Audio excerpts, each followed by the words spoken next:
सुंदरगढ़ ग्राम पंचायत सभापति। सर्वप्रथम समस्त को नमस्कार एवं समस्त को शुभ शुक्रवार। निश्चित भाव जोड़ देवा उद्देश्य होची जीशुख्रीष्ट जितेबाला जगत को आसी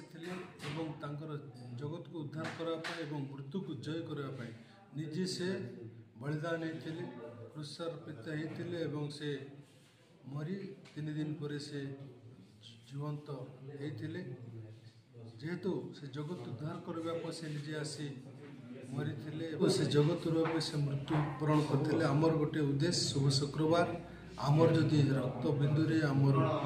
रक्तरे अन्य लोकर जीवन बंचब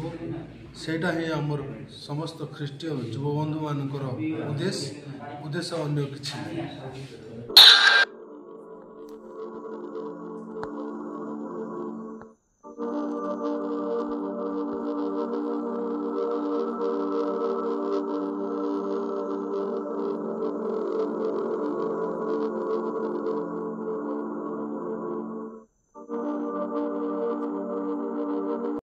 आज्ञा निश्चित भाव जो युव समाज ख्रीष्टीय समाज ए अंचल अच्छा गत 3 वर्ष धरी ए कार्यक्रम चलई आज तृतीय थर मुझे तृतीय थर यही स्थान